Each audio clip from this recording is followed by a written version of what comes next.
Hey guys, tonight we're starting with something darker. Plague, punishment, disease, starvation. We're diving into a world that existed in the Middle Ages, and I want you to forget everything you've seen in Hollywood movies about castles, knights in shining armor, and romantic chivalry. The truth is far more brutal, far more disgusting, and far more terrifying than any filmmaker would dare to show. The truth is, you probably wouldn't have lasted a single day there. So, before we settle in for this journey through history's darkest chapters, please give this video a like and subscribe to the channel, but only if you genuinely enjoy what I do. And write in the comments where you're watching from and what time it is right now. I always find it fascinating to see who's joining us from different corners of the world as we explore these forgotten nightmares together. Now, dim your lights, maybe turn on a fan for some gentle background white noise, and let's take this journey together into a world where survival was a daily miracle and death lurked around every corner. Congratulations! You've just woken up in the year 1325. The good news? You're alive, which immediately puts you ahead of the countless people who died in their sleep last night from cold, disease, or simple exhaustion. The bad news? Everything else about your existence is about to become a waking nightmare that makes your worst day in the modern world look like a luxury vacation. Your bed is a half-rotted straw mattress stuffed with insects, hay, and the decomposing remains of small creatures that died inside it months ago. The straw pokes through the thin cloth covering, jabbing into your skin with every movement. It smells like a barn floor mixed with human waste and decay. There's no orthopedic support here, no memory foam, no Egyptian cotton sheets, no down pillows, just a wool blanket that hasn't been washed since last winter, now weighing like a small cow from accumulated dirt, grease, sweat, and bodily fluids from everyone in your family who has used it. You wake to the sound of church bells ringing in the distance, their bronze voices cutting through the morning mist like the voices of angels calling the living to remember the dead. The sound echoes off stone walls and wooden shutters, bouncing between the cramped houses of your village until it reaches your ears with a hollow, mournful tone that seems to carry the weight of centuries of human suffering. These bells don't ring to wake you gently. They ring to remind you that another day of back-breaking labor awaits, another day of scraping together enough food to avoid starvation, another day of fighting off disease and death while pretending that life has meaning and purpose beyond mere survival. Your home isn't a home as you'd recognize it. It's a wooden hut with walls so thin you can hear every cough, groan, and bodily function of your neighbors through the gaps between the boards. There are no glass windows here, just holes in the walls covered with animal hide or wooden shutters that let in precious little light even on the brightest days. The interior is one open space where your entire family sleeps, eats, lives, fights, makes love, gives birth, and dies together without a moment's privacy or escape from each other's presence. The air inside is thick with a cocktail of scents that would make a modern person vomit immediately. Unwashed bodies that haven't been truly clean in months or years. Stale food scraps rotting in corners where rats and insects feast on the remnants of yesterday's meager meal. Smoke from the cooking fire that has no proper chimney, filling the room with acrid fumes that burn your eyes and lungs. Human waste from the chamber pot that sits in the corner, waiting to be emptied into the street, where it will mix with everyone else's filth to create rivers of sewage. But there's something else in that air, something harder to identify, but impossible to ignore. It's the smell of hopelessness, of lives lived without possibility of improvement or escape. It's the odor of people who have accepted that suffering is the natural state of human existence, that pain is inevitable, and that death will come early and without mercy. As you shift on your straw mattress, you feel something crawling across your skin. Not just one something, but dozens of tiny creatures making their homes in your bedding, your clothes, and your body. Fleas jump from the straw to your flesh, biting with needle-sharp mouths that leave red welts across your arms and legs. Lice live in your hair, laying eggs that will hatch into more lice that will spend their entire lives feeding on your blood. Bedbugs emerge from cracks in the wooden walls to feast on you while you sleep, leaving trails of bites that itch and burn for days. You scratch absently, knowing it will only make the irritation worse, but unable to stop yourself. Your fingernails are caked with dirt and dried blood from previous scratching sessions. Sometimes you scratch so hard you create open wounds that become infected, adding fever and pain to your list of daily discomforts. This is life in 1325, a constant battle against the tiny creatures that share your living space, whether you want them to or not. The morning air is cold, seeping through the gaps in the wooden walls like icy fingers reaching for your bones. There's no central heating here, no thermostats, no electric blankets, no insulation beyond whatever rags you can stuff into the largest cracks. When winter comes, you either stay warm by staying close to the fire, or you shiver through the long, dark months, hoping your body can generate enough heat to keep you alive until spring returns. Your joints ache as you try to move. Maybe it's from sleeping on the hard, uneven surface of your makeshift bed, or maybe it's from the damp cold that seems to settle into your bones during the night and never fully leave. Arthritis isn't just an old person's disease here. It's something that affects everyone who lives in these conditions, regardless of age. Your back hurts from yesterday's labor, your hands are stiff from gripping tools in the cold, and your feet are sore from walking on rough ground without proper shoes. The floor beneath you might be wet. If you're lucky, it's just condensation from the cold night air meeting the warm breath of sleeping bodies.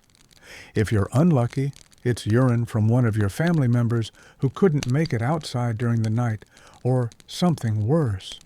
The smell mingles with all the other odors in your one-room home, creating a cocktail of scents that would make a modern person retch, but that you've grown accustomed to through years of exposure and the gradual death of your sense of smell's ability to be shocked by anything. As your family begins to stir around you, you realize there's no gentle wake-up routine here, no coffee brewing in the kitchen, because there is no kitchen, and coffee won't be discovered by Europeans for another 2 centuries. No shower to look forward to, because bathing is a rare luxury that most people experience only a few times per year. No clean clothes laid out for the day, because you own exactly one outfit that you wear every single day until it literally falls apart from overuse and neglect. There's just the harsh reality of medieval survival, beginning the moment your eyes open and continuing relentlessly until they close again at night, assuming you live to see another sunset. Nature calls, and it's not polite about it. Your bladder is full from yesterday's weak ale, your bowels are active from last night's questionable gruel, and there's nowhere private to go. Medieval toilets aren't toilets as you know them. They're crude holes in the ground, wooden buckets shared by entire families, or if you're unfortunate enough to live in a town, communal latrines where privacy is a fantasy and dignity is a luxury you literally cannot afford. The process of relieving yourself becomes a daily reminder of how far removed you are from anything resembling human dignity. There's no toilet paper here, just leaves when you can find them, straw if you're desperate, or your own hand, which you'll try to clean afterward with whatever water you can find, if any is available. If you live in a castle, you might have access to a garderobe, essentially a hole cut in the wall that drops waste down into the moat or onto the ground below, where it will attract flies, rats, and diseases that will eventually find their way back into your food and water supply. The smell is overwhelming, a mixture of human waste, decay, and the accumulated filth of everyone who has used this facility before you. The experience is humiliating, and the cold stone against your skin in winter is enough to make you question every life choice that brought you to this moment. But most people don't live in castles. Most people have a wooden bucket in the corner of their one-room home, or they venture outside to a communal pit shared with their neighbors, where you'll squat over a hole in the ground while trying to maintain some semblance of modesty, despite the fact that anyone walking by can see exactly what you're doing. Using the toilet in medieval times is a ritual of degradation, cold, public, and dangerous. Disease spreads quickly in these conditions when human waste contaminates water supplies, food preparation areas, and living spaces. Many people die from infections that start in the most basic human functions, their deaths recorded simply as fever or wasting sickness, because no one understands the connection between sanitation and health. The act of relieving yourself becomes a daily reminder of how far humanity has to go before it achieves anything resembling modern comfort or hygiene. There's no privacy, no cleanliness, no dignity, just the animal necessity of bodily functions performed under conditions that would horrify anyone with access to modern plumbing. After this unpleasant necessity, you face the challenge of breakfast, though calling it breakfast is generous when describing what passes for morning nutrition in medieval times. Your stomach growls with hunger, not the pleasant anticipation of a good meal, but the sharp, cramping pain of a body that has been underfed for so long it has forgotten what satisfaction feels like. Don't expect anything appetizing. Your morning meal is a thin gruel made from whatever grains or root vegetables your family has managed to scrape together from last year's harvest. Barley, oats, maybe some turnips or onions if you're fortunate enough to have stored them properly through the winter. The mixture is boiled in water over an open fire, creating a porridge-like substance that tastes like disappointment, mixed with desperation, and has the texture of wet sand mixed with small stones and occasional insect parts. The bread, if you have any, is made from rye or barley flour that has been ground with stones, leaving gritty particles that wear down your teeth with every bite. It's coarse, dark, and so hard you have to soak it in liquid to make it chewable without breaking your jaw.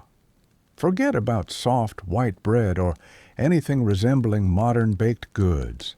This bread is dense, gritty, and often contaminated with ergot, a fungus that grows on grain and can cause hallucinations, seizures, gangrene, and death. Your drink is ale or weak beer, even for children as young as 3 or 4 years old.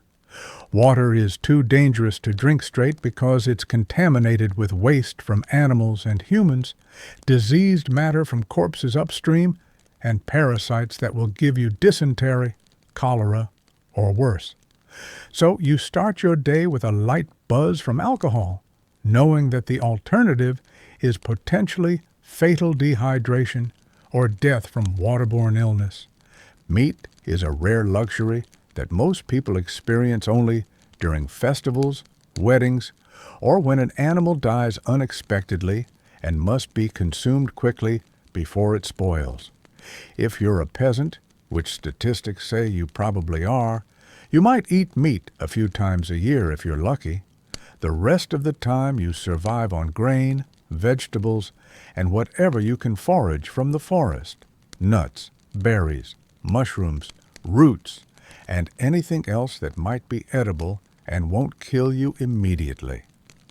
Fresh fruits are available only during harvest season and then only briefly before they rot without refrigeration. You eat what's ripe when it's ripe, or you go without. There's no global food supply chain bringing you oranges from Florida in January or apples from New Zealand in June. You eat what grows locally when it's in season, and you preserve what you can through drying, salting, or fermentation, though these preservation methods often fail, leaving you with spoiled food that you might eat anyway rather than starve. Spices and salt are worth more than gold to most people. Salt is essential for preserving meat and adding flavor to otherwise bland food, but it's so expensive that most families use it sparingly or not at all. Pepper, cinnamon, and other spices are luxuries beyond the reach of common people, available only to wealthy merchants and nobility who can afford to import them from distant lands at enormous cost. Your food is bland, repetitive, and often spoiled, but you eat what you can get, when you can get it, and you're grateful for every morsel because you never know when the next meal might come. Starvation is always lurking just outside your door, waiting for a bad harvest, a harsh winter, or a war to devastate your food supply and leave entire communities fighting over scraps. Your clothing consists of one outfit that you wear every day for years without change. There's no closet full of choices, no seasonal wardrobe, no fashion trends to follow, no concept of having different clothes for different occasions. You have one tunic, one pair of trousers, or a dress, and maybe a cloak for cold weather if you're fortunate. These clothes are made from rough wool or linen that feels like sandpaper against your skin, and they're never properly clean. Washing clothes is a monumental task that requires hauling water from distant sources, heating it over a fire using precious fuel, and scrubbing by hand with harsh soap made from animal fat and ashes that burns your skin and often fails to remove stains or odors. Most people can't afford to do this regularly, so your clothes become permanently stained with sweat, food, dirt, blood, urine, and other bodily fluids that accumulate over months and years of continuous wear. The fabric becomes stiff and abrasive from accumulated grime. The colors fade until everything looks the same shade of brown-gray that matches the mud and filth of your daily environment. Holes develop from wear and are patched with whatever scraps of cloth you can find, creating a patchwork appearance that marks you as poor, even from a distance. They smell terrible, a combination of body odor, food stains, smoke from cooking fires, and the accumulated sense of every place you've been and everything you've done while wearing them. The smell becomes so much a part of you that you stop noticing it, though others certainly do. Everyone smells, so no one comments, but the assault on your senses is constant and unavoidable. Your clothes are also infested with lice, fleas, and other parasites that live in the fabric and feed on your blood. You can see them crawling across the surface of your clothing in broad daylight. They lay eggs in the seams, creating colonies of blood-sucking insects that will torment you every moment you're awake and asleep. Your shoes, if you have them, are made from untreated leather that's stiff, uncomfortable, and provides little protection from cold, moisture, or rough terrain. The leather hasn't been properly processed, so it retains the smell of the dead animal it came from, mixed with whatever substances were used in the crude tanning process. Your feet are constantly cold, wet, and sore from walking on uneven ground in footwear that offers minimal support or protection. Most people go barefoot most of the time, even in winter, developing thick calluses on the soles of their feet and frequent injuries from rocks, thorns, frozen ground, and the constant filth that covers every walking surface.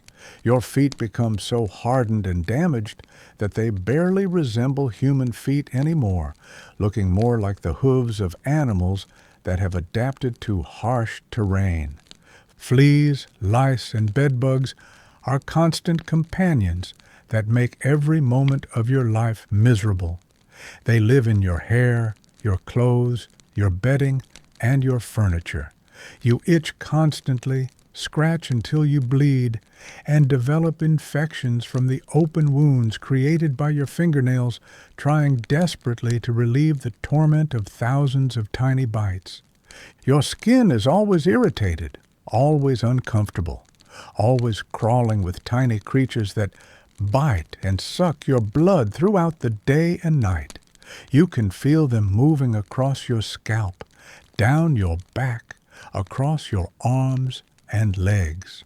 Sometimes you can catch them and crush them between your fingernails, but for every one you kill, 10 more take its place. The itching never stops. It wakes you up at night, distracts you during work, drives you to scratch until you bleed, and create wounds that become infected and add fever and pain to your list of daily discomforts. Your skin is covered with red welts, scabs, and scars from constant scratching and the secondary infections that follow. Personal hygiene is nearly impossible under these conditions. Bathing is rare because heating enough water is expensive and time-consuming, and soap is a luxury item that most families can't afford. When you do bathe, which might be only a few times a year, it's in the same tub used by your entire family. So you're essentially marinating in everyone else's dirt, sweat, and germs. The water is cold by the time it's your turn, filled with the grime and dead skin cells of whoever bathed before you. There's no privacy for bathing. It happens in the same room where your family sleeps, eats, and lives, with everyone watching and commenting on your body's imperfections and the state of your cleanliness. Most people go months or years between baths, developing skin diseases, fungal infections, and a smell that would make modern people vomit. Your skin becomes so dirty that it changes color, developing a permanent grayish tint from accumulated grime that can't be removed even with vigorous scrubbing.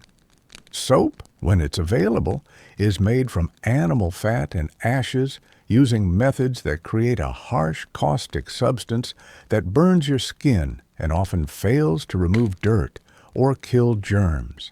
It's expensive to produce and painful to use, so most people make do with water alone when they wash at all, leaving their skin constantly dirty and infected with various rashes, sores, and diseases.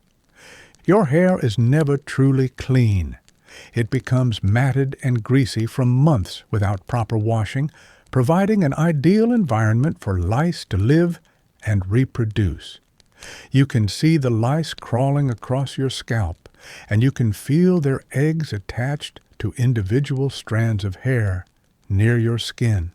Combing becomes an exercise in pain as the matted hair resists any attempt to untangle it. Your smile is dangerous, not because you're threatening, but because opening your mouth reveals a horror show that would make modern people recoil in disgust and terror.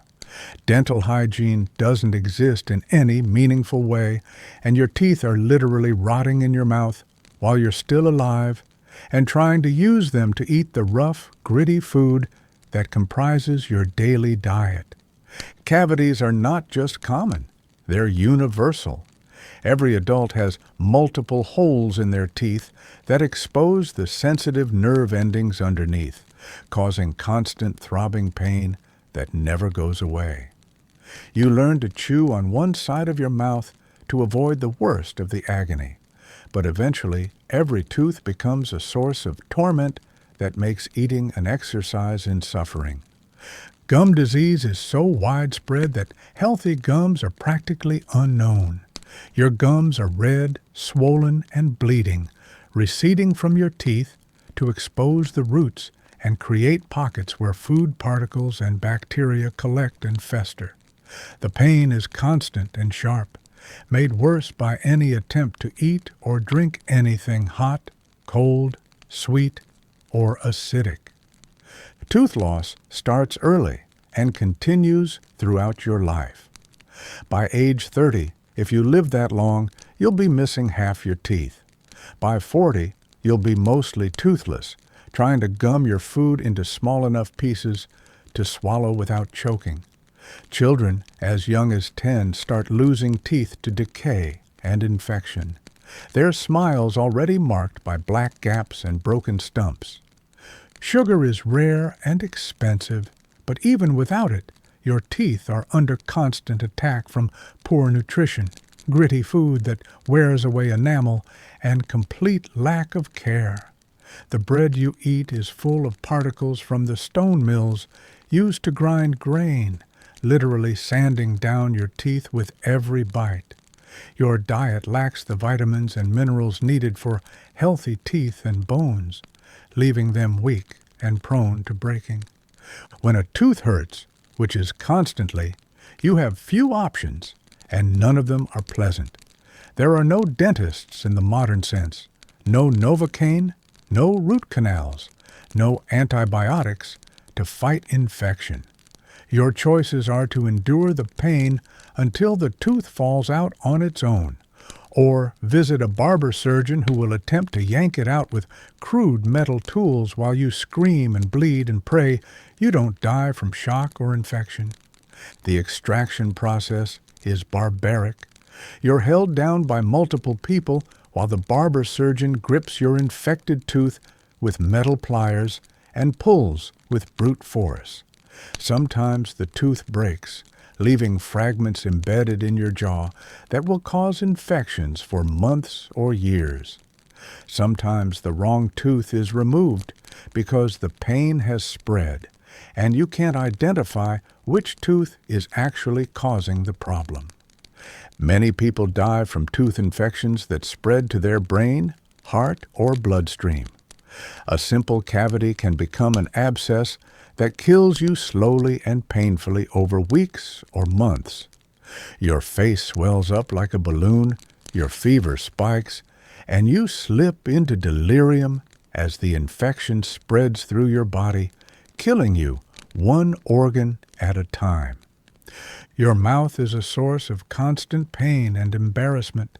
Bad breath is so common that no one comments on it anymore, but the taste in your mouth is perpetually foul, a mixture of rotting food, infected gums, and the sweet smell of tooth decay that never goes away no matter what you do. You might try to clean your teeth with a twig or a piece of cloth, but without proper tools or knowledge, you're fighting a losing battle against decay and disease. The state of medieval medicine would horrify you if you understood how little doctors actually know about the human body and how to heal it. Medical knowledge is based on theories that are not just wrong, but dangerously backwards, leading to treatments that often make patients sicker or kill them outright. Doctors believe that illness is caused by an imbalance of 4 bodily humors: blood, phlegm, yellow bile, and black bile. They think your personality, health, and life expectancy are determined by which humor dominates your system. Their treatments are based on restoring balance through bloodletting, purging, vomiting, and sweating, procedures that weaken your body when it most needs strength to fight disease. If you get sick, which you will repeatedly, your doctor might drill holes in your skull to release evil spirits that he believes are causing your headaches. He might prescribe medicines made from crushed beetles, powdered unicorn horn, actually rhino horn, or human urine aged in containers for months. He might hang charms around your neck or recite incantations while bleeding you nearly to death. Surgery exists, but it's performed without anesthesia, antiseptics, or proper instruments. Operations are carried out with kitchen knives, carpenter's tools, and other implements that have never been sterilized. The patient is held down by several strong men while the surgeon cuts into living flesh, with nothing to numb the pain except alcohol or a stick to bite down on. Most surgical patients die, not from their original condition, but from the massive infections that follow the procedure. Surgeons don't understand that dirty hands and instruments can cause disease. They reuse bandages, operate in filthy rooms, and often perform multiple surgeries without washing their hands between patients, spreading infection from one victim to the next. The lucky surgical patients pass out from pain early in the process and remain unconscious until they either recover or die. The unlucky ones remain awake throughout the ordeal, experiencing levels of agony that would drive modern people insane while trying to hold still enough for the surgeon to complete his work without accidentally cutting something vital. Antibiotics don't exist and won't be discovered for another 600 years. A simple cut can become infected and kill you. A minor illness can turn into a fatal disease. Conditions that are easily treatable today: pneumonia, appendicitis, diabetes, kidney stones, are death sentences in medieval times. Childbirth is a death sentence for many women and babies. Without prenatal care, sterile instruments, or knowledge of safe delivery practices, complications during birth often kill both mother and child. Women face each pregnancy knowing it might be their last, and families plan for maternal death as a normal part of reproductive life. Mental illness is attributed to demonic possession, moral weakness, or punishment from God for unspecified sins. Treatment involves exorcism, beating, confinement in conditions that would break a healthy person's mind, or simply abandoning the mentally ill to fend for themselves in the wilderness. There's no understanding of depression, anxiety, trauma, or psychosis, and no compassionate care for those who suffer from these conditions. Food preservation is primitive and dangerous, turning every meal into a potential death sentence from poisoning, infection, or malnutrition. Without refrigeration, meat spoils quickly and becomes breeding grounds for bacteria that can kill you within hours of consumption.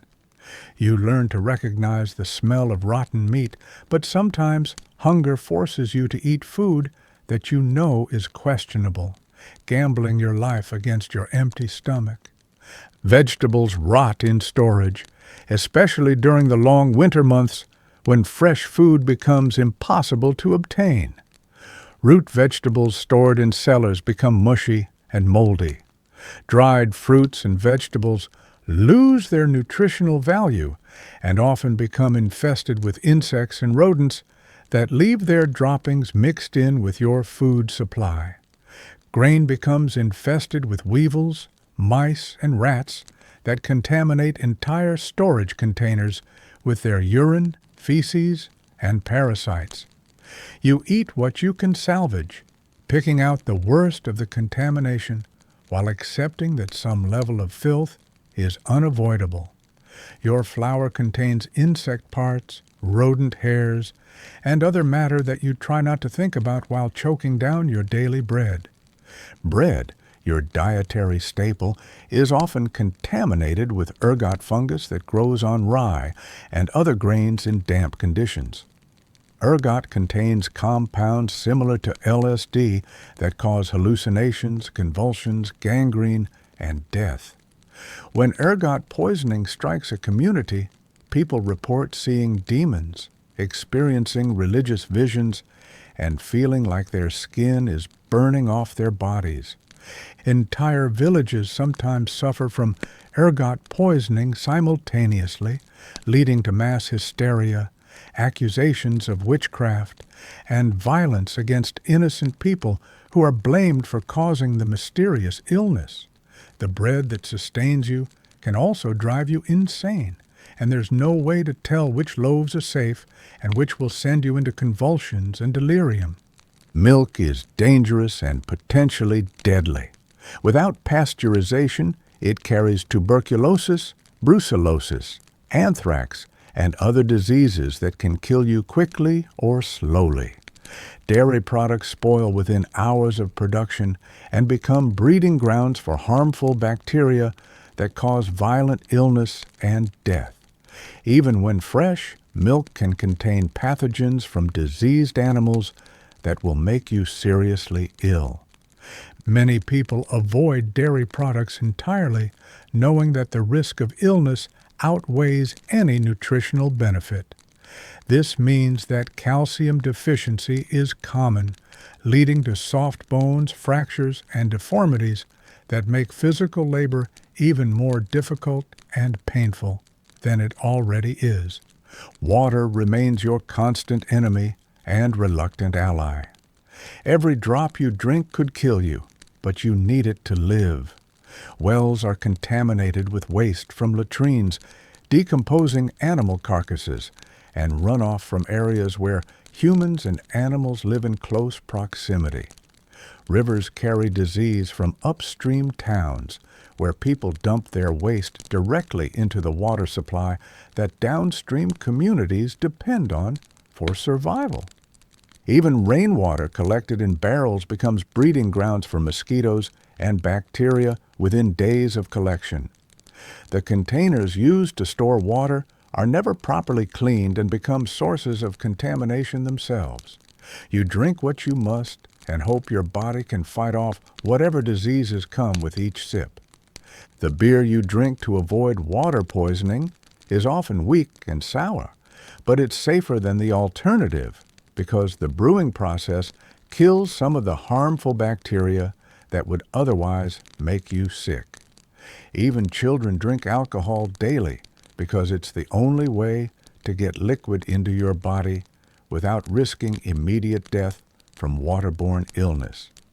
You live in a state of mild intoxication from morning until night. But it's better than the dysentery that kills so many of your neighbors. When you do find clean water, it's precious beyond measure. You use it sparingly, saving every drop for drinking rather than washing. Your body and clothes remain perpetually dirty because you literally cannot afford to waste water on cleanliness when clean water means the difference between life and death. Religion controls every aspect of your existence with an iron fist wrapped in the velvet glove of promised salvation. The church calendar dictates when you work, when you rest, what you eat, how you behave, who you marry, how you raise your children, and how you prepare for death. Missing church services is not just socially unacceptable, it's a crime punishable by fines, public humiliation, excommunication, or worse. Your spiritual life is not your own. It belongs to priests who interpret God's will according to their own interests and the political needs of the church hierarchy. You're told what to believe, how to pray, what sins you've committed, and what you must do to avoid eternal damnation. Independent thought is discouraged, questioning is forbidden, and dissent is heresy punishable by torture and death. The clergy explains everything that happens to you through the lens of sin, punishment, and divine judgment. If crops fail, it's because the community has been wicked and God is punishing you for your transgressions. If disease strikes, it's God's judgment on immoral behavior. If you suffer, it's because you deserve it for sins you may not even remember committing. And if you question this logic, you're branded a heretic and face imprisonment, torture, or execution. Tithes consume a significant portion of your already meager income, leaving you with even less to survive on. The church demands a tenth of everything you produce: grain, livestock, money, labor, and time, to support priests who live better than you do while preaching about the virtue of poverty and suffering. You pay to support religious institutions that grow wealthy while your own family goes hungry. Religious festivals are mandatory celebrations that drain your resources and energy. You're expected to contribute food, money, time, and labor to elaborate ceremonies that glorify the church while your own needs go unmet. These events are presented as joyous occasions, but they're actually economic burdens that push struggling families deeper into poverty and desperation. Heretics are burned alive in public spectacles designed to terrorize the population into religious compliance. Witches are drowned or hanged after confessing to impossible crimes under torture so severe that they'll admit to anything to make the pain stop. Blasphemers are whipped, branded, or mutilated as examples to others who might question religious authority or express independent thoughts about God and salvation. You live in constant fear of saying or doing something that could be interpreted as faithless, heretical, or insufficiently devout. A careless word, a missed service, a question about church teachings, or simply being accused by someone who dislikes you can result in investigation, trial, torture, and execution by religious authorities who see themselves as God's representatives on earth. The Bible is read only in Latin, a language you don't understand and are forbidden to learn, by priests who may not understand it either, but claim divine authority to interpret its meaning. You're told what Scripture says rather than being allowed to read it yourself, creating a system where religious truth is whatever the clergy says it is, regardless of what the text actually contains. Your spiritual life is mediated by men who use their position to control your behavior, extract your wealth, and maintain their power over your thoughts and actions. You have no direct relationship with God. Everything must go through church officials who profit from their role as intermediaries between you and salvation. Education is controlled by the church and limited to training more clergy and supporting religious institutions. Literacy is rare and closely guarded by religious authorities who understand that knowledge is power and that educated populations are harder to control. You live in ignorance not just of reading and writing, but of basic facts about the world around you. Geography, science, history, mathematics, and philosophy are mysteries known only to a privileged few who use their education to maintain dominance over the masses. You don't know what lies beyond your village, how your body works, why diseases spread, or what causes natural phenomena like eclipses, earthquakes, and storms. Your ignorance makes you dependent on others for explanations, and those explanations are always filtered through religious doctrine. Women face additional oppression that makes their already difficult lives nearly unbearable. They're blamed for original sin and treated as morally inferior to men from birth until death. They're excluded from religious leadership, legal proceedings, educational opportunities, and most forms of economic activity that might give them independence or power. A woman's life path is narrow and treacherous, determined entirely by her relationships to men rather than her own abilities, desires, or potential. She belongs first to her father, then to her husband, with no legal identity, property rights, or decision-making authority of her own. She is essentially property that can be bought, sold, traded, or disposed of according to the wishes of the men who control her. Marriage is not about love, compatibility, or personal choice. It's a business transaction where women are traded like livestock to cement alliances, combine properties, or settle debts between families. Marriages are arranged by fathers and blessed by the church, but they're essentially contracts that transfer ownership of women from one man to another, along with whatever dowry she brings to the arrangement. A woman who shows independence, intelligence, or resistance to male authority risks being accused of witchcraft, a charge that can emerge from simple jealousy, economic disputes, personal grudges, or the desire to acquire her property. The accusation alone is often enough to destroy a woman's life, even if she's never brought to trial. Communities turn against accused witches, isolating them and their families until they're forced to flee or face mob justice. Female education is virtually non-existent outside of noble families and convents. Most women live and die without learning to read, write, or understand anything beyond the narrow scope of their immediate responsibilities. They're deliberately kept ignorant to maintain male control over knowledge, resources, and decision-making power that might threaten the established social order. Pregnancy and childbirth are death sentences for many women who lack access to prenatal care, sterile instruments, or knowledge of safe delivery practices.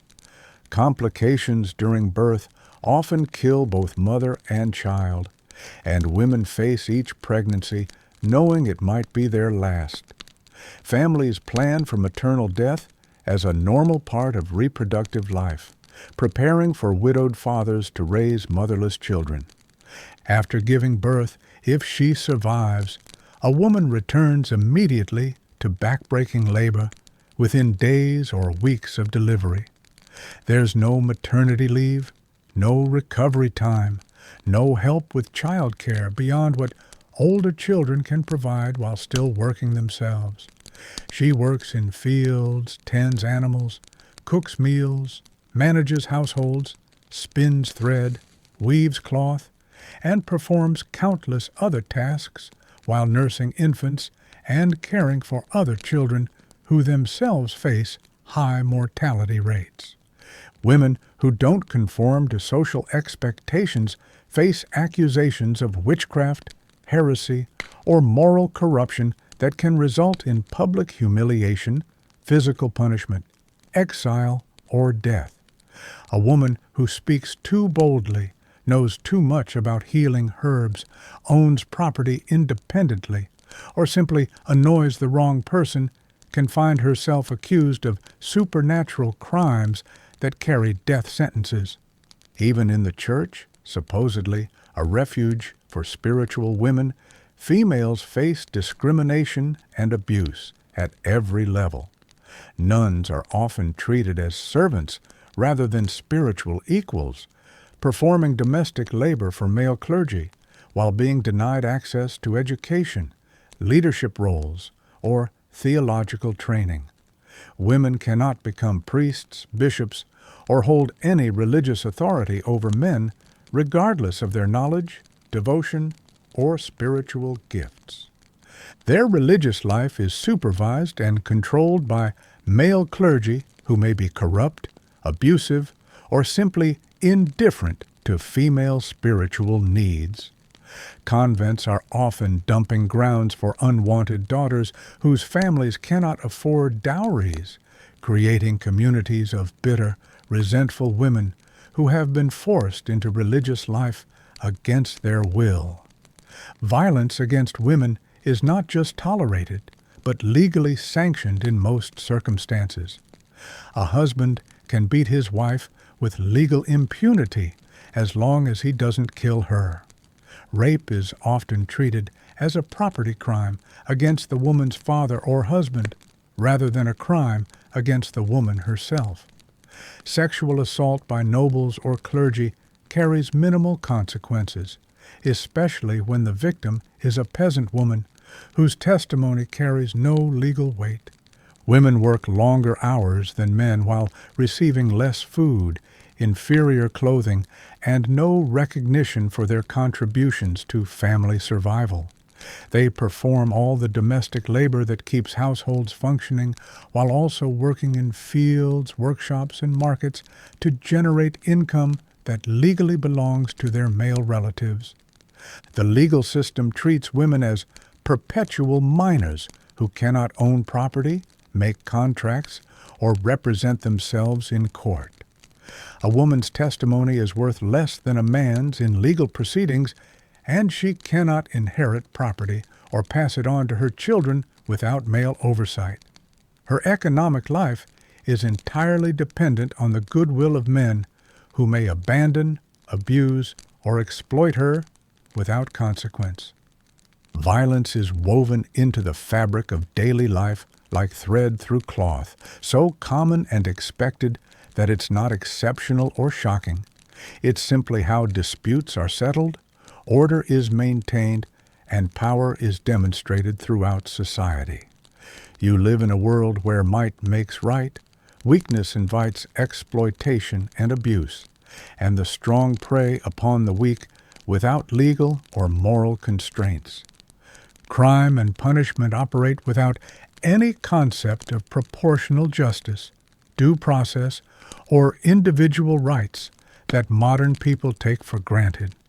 Steal a loaf of bread to feed your starving children, and you might lose a hand in a public ceremony designed to terrorize others contemplating similar acts.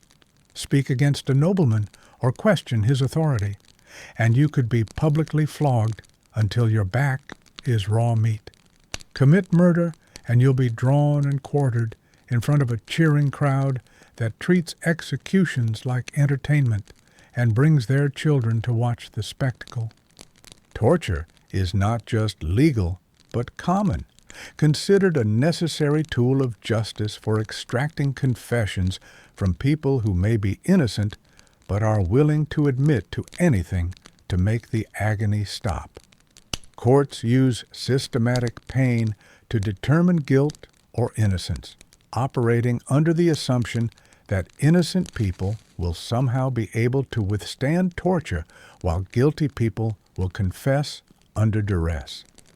Iron maidens, thumbscrews, the rack, and red-hot pincers are standard tools of justice, designed to break both body and spirit until truth becomes whatever the torturer wants to hear.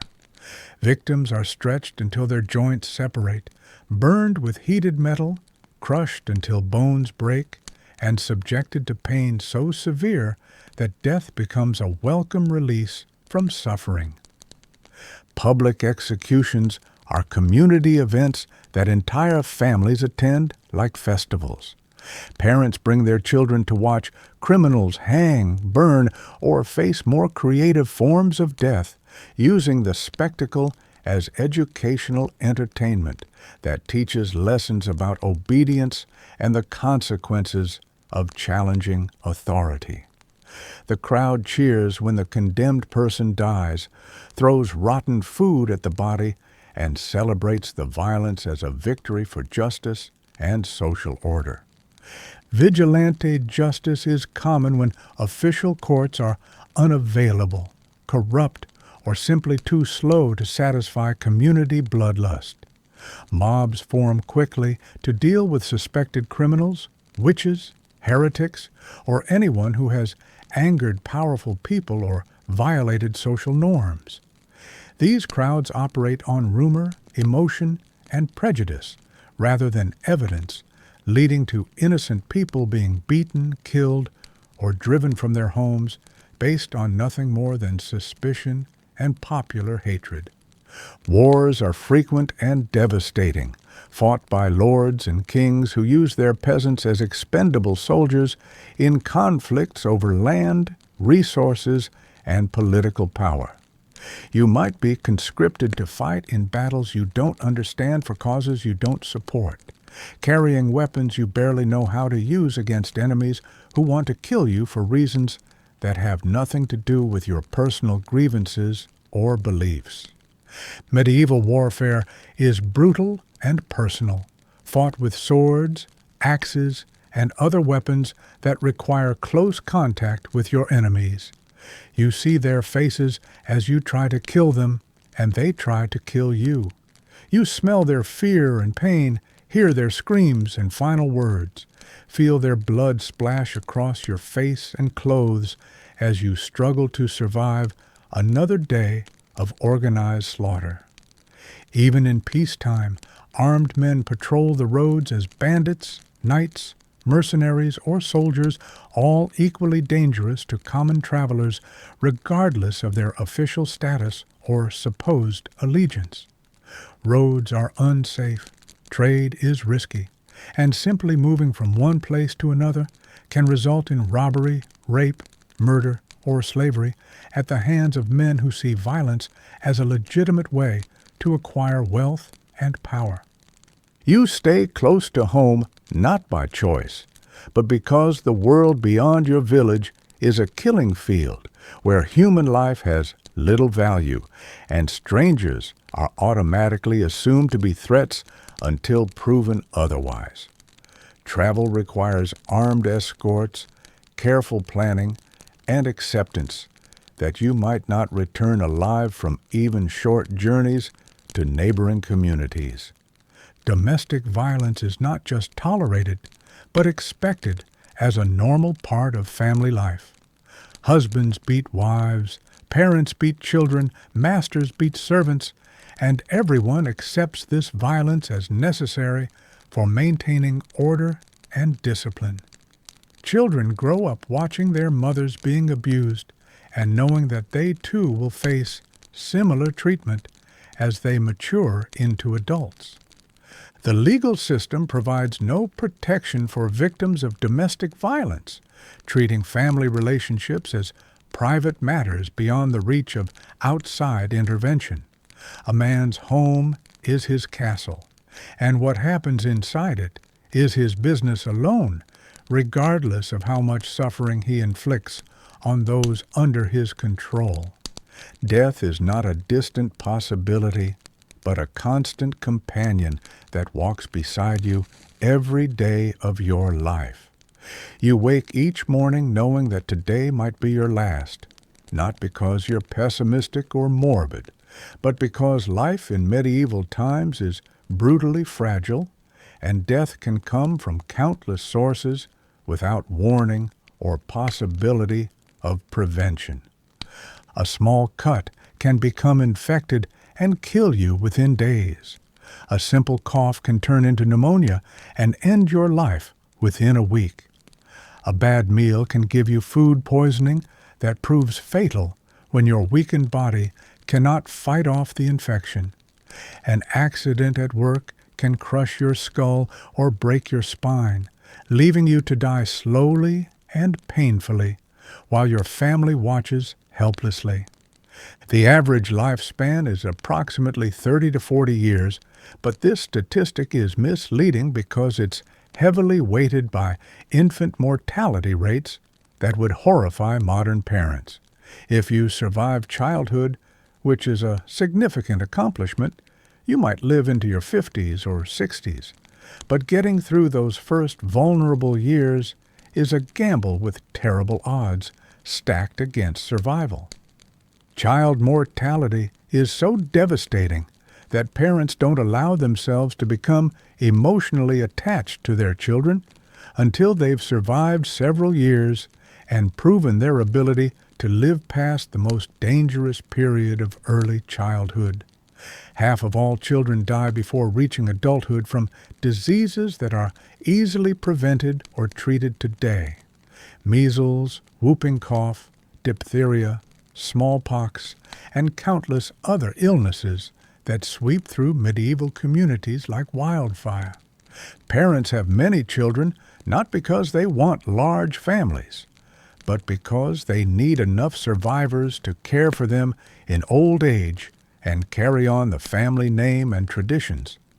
Child death is so common that families plan for it as a normal part of life, preparing emotionally and economically for the loss of multiple children during their reproductive years. Women face additional mortality risks from childbirth that make pregnancy a literally life or death experience. Giving birth is dangerous under the best of circumstances, but medieval conditions turn it into a form of Russian roulette where maternal mortality rates reach levels that would horrify modern observers. Women die from bleeding, infection, obstructed labor, and complications that skilled medical care could easily prevent or treat. Men die from accidents, violence, and occupational hazards that are completely preventable with modern safety equipment and medical care. Farm work is dangerous without protective gear, safety protocols, or immediate medical attention for injuries. Construction accidents, animal attacks, and tool-related injuries frequently prove fatal when even minor wounds become infected and spread throughout the body. War and violence claim many young men who might otherwise live to middle age and contribute to their communities.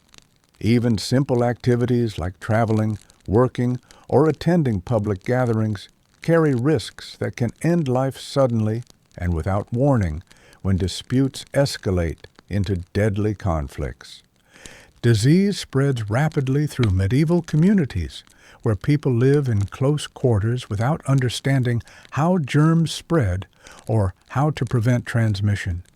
Tuberculosis, dysentery, typhoid, influenza, and other infectious diseases pass easily between people who share living spaces, water sources, and food supplies, creating epidemics that can devastate entire regions within months. One sick person can infect an entire village, and without effective treatments or quarantine procedures, epidemics can wipe out entire populations faster than people can flee to safety. Survivors emerge into depopulated landscapes where empty houses stand as monuments to the dead, and the living struggle to rebuild communities from the remnants of destroyed families. The plague, when it comes, is truly apocalyptic in its impact on human civilization. Entire cities empty as people flee or die in numbers so vast that normal social structures collapse completely. Bodies pile up faster than they can be buried, creating secondary health hazards that accelerate the spread of disease and death. Social order disintegrates as fear and desperation drive people to abandon their communities, their families, and their basic humanity in desperate attempts to survive. Survivors emerge into a world so thoroughly depopulated that the living sometimes envy the dead, who at least no longer have to face the impossible task of rebuilding civilization from the scattered remnants of destroyed communities. The psychological trauma of surviving such devastation leaves permanent scars on individuals and entire cultures that persist for generations. Mental illness and depression are common, but completely misunderstood by medical authorities who attribute psychological suffering to moral weakness, demonic influence, or divine punishment for unspecified sins.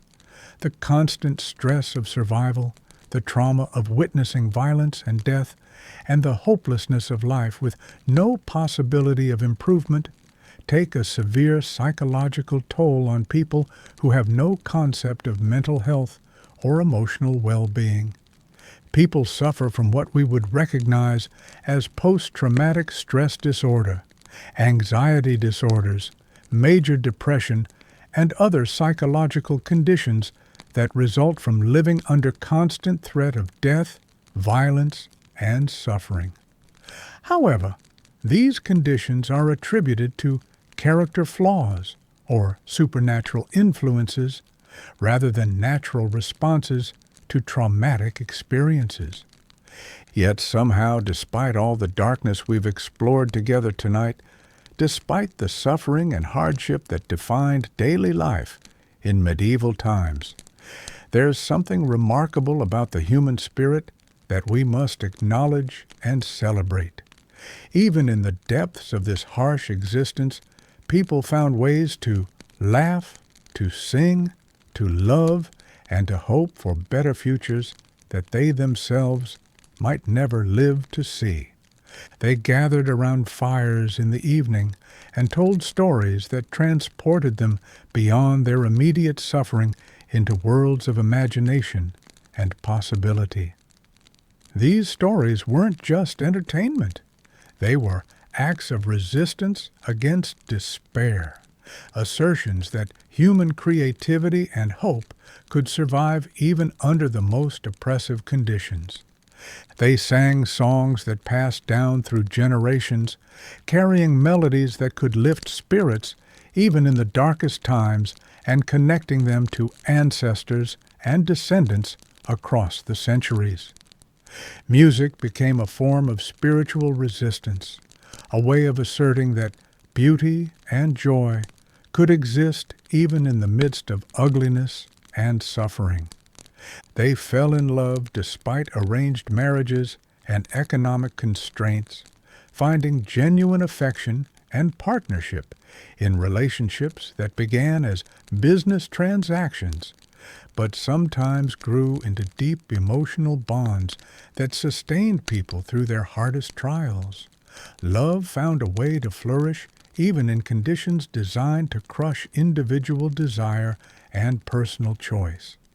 Medieval people created art that still moves us today with its beauty, craftsmanship, and spiritual power.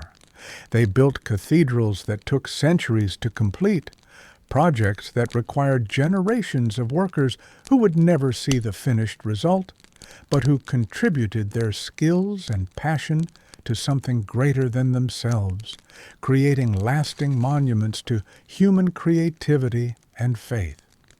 They illuminated manuscripts with intricate beauty that took months or years to complete, preserving knowledge and creating objects of stunning visual appeal that demonstrate the human capacity for patience, skill, and artistic vision even under difficult circumstances.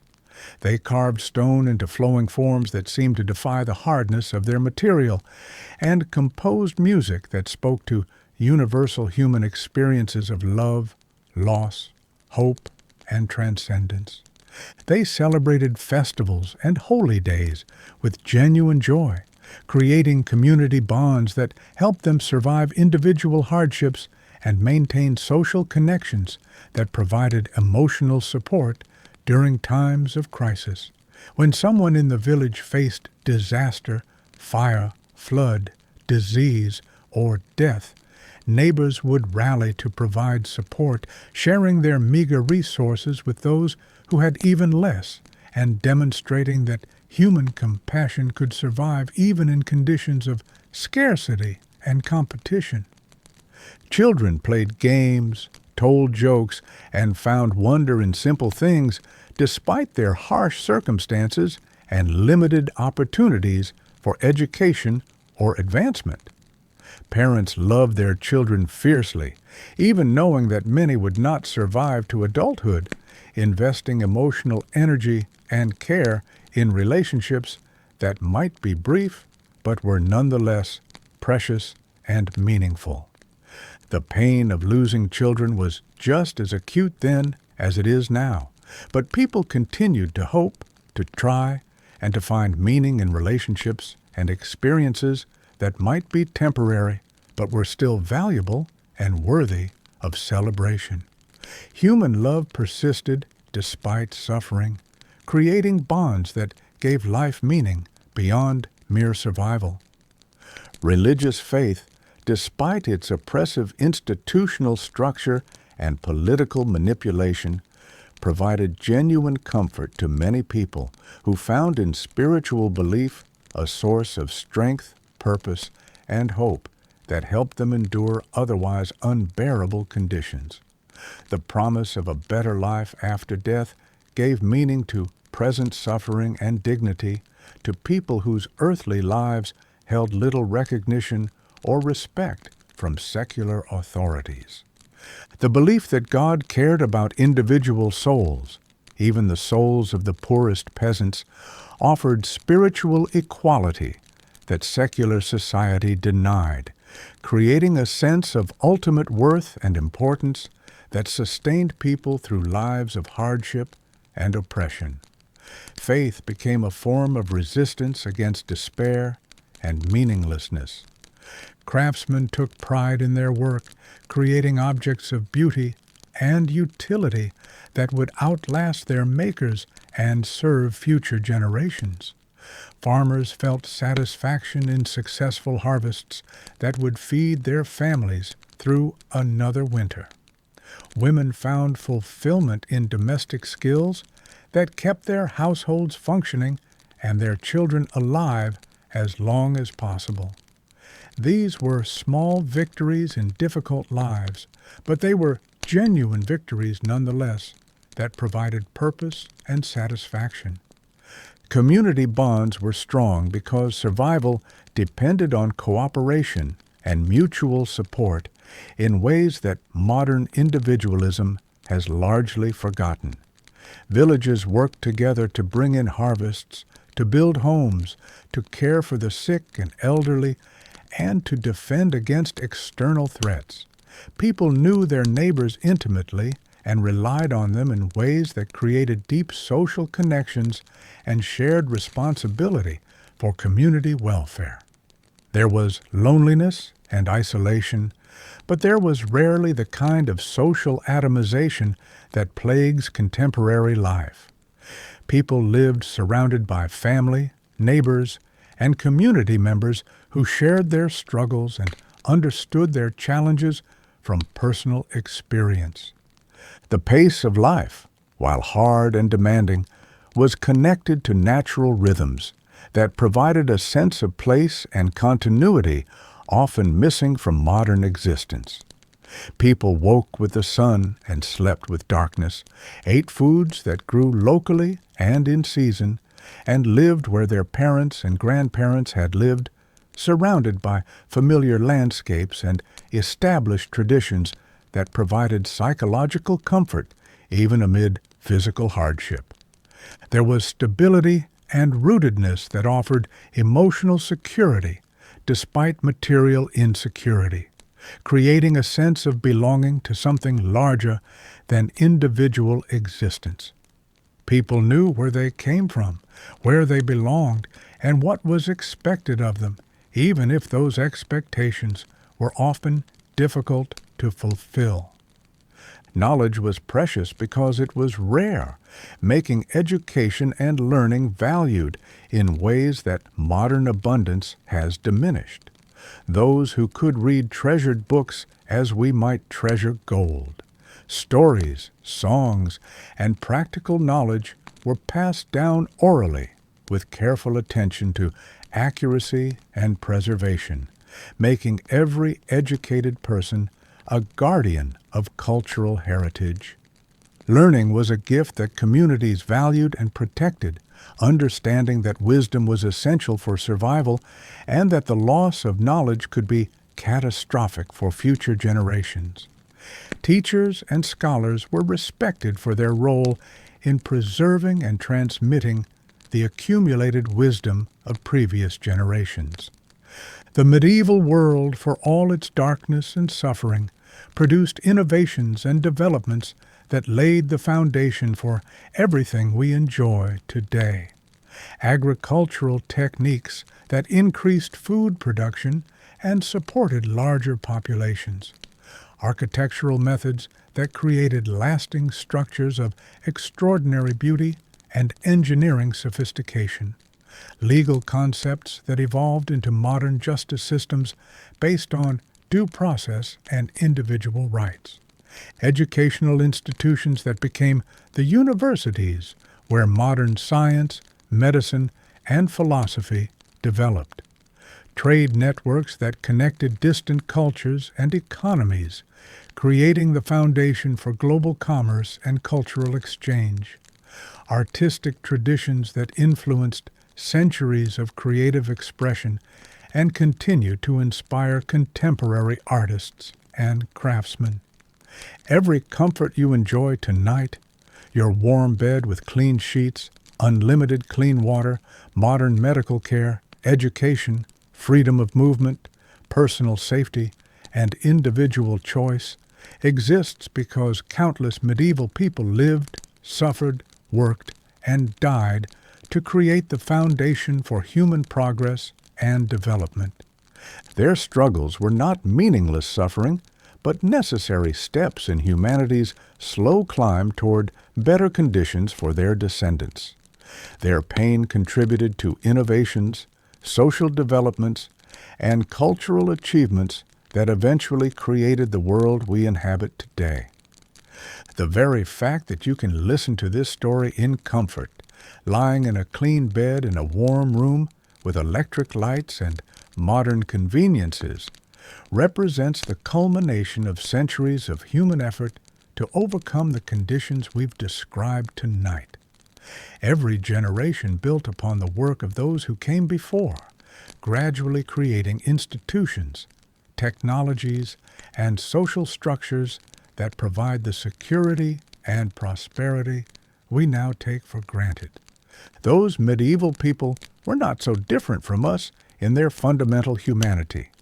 They had the same basic needs for love, security, purpose, and hope that drive human behavior today.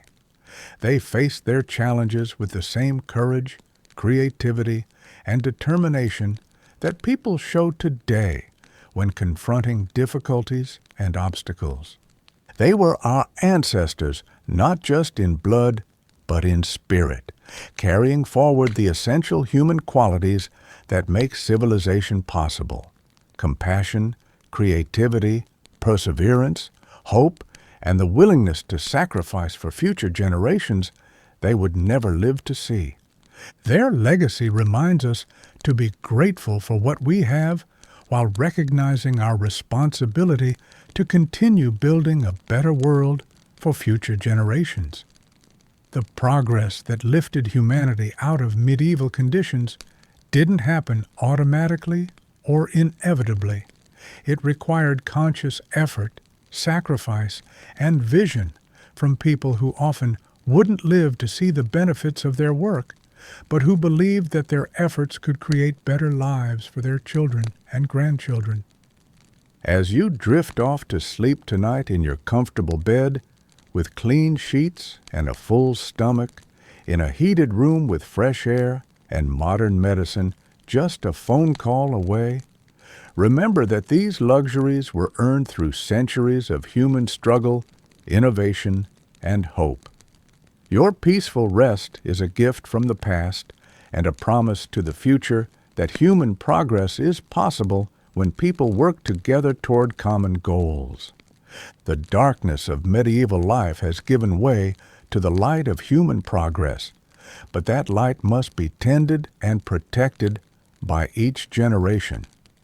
The suffering of those past generations was not in vain if we use our advantages wisely and work to ensure that such conditions never return while extending the benefits of progress to all people everywhere. Sleep well tonight, knowing that you are part of an unbroken chain of human resilience that stretches back through all the ages, connecting you to every person who ever hoped for a better tomorrow and worked to make that hope a reality for future generations. Close your eyes now and let the weight of history settle into perspective. You are the beneficiary of 1,000 generations of human courage, love, and determination. Your comfort tonight honors their memory and their sacrifice while carrying forward their legacy of hope and progress.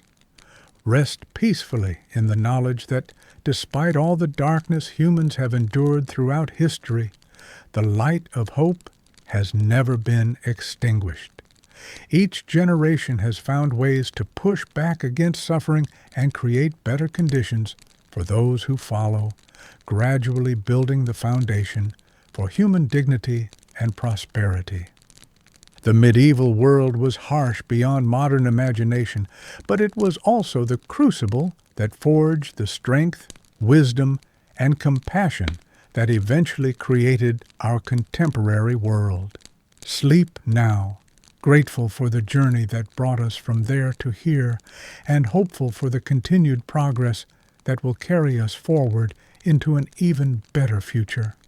May your dreams be peaceful, your rest be complete, and your awakening be filled with appreciation for the extraordinary gift of living in an age when human dignity, comfort, and opportunity are no longer the exclusive privileges of the few, but the growing inheritance of all humanity.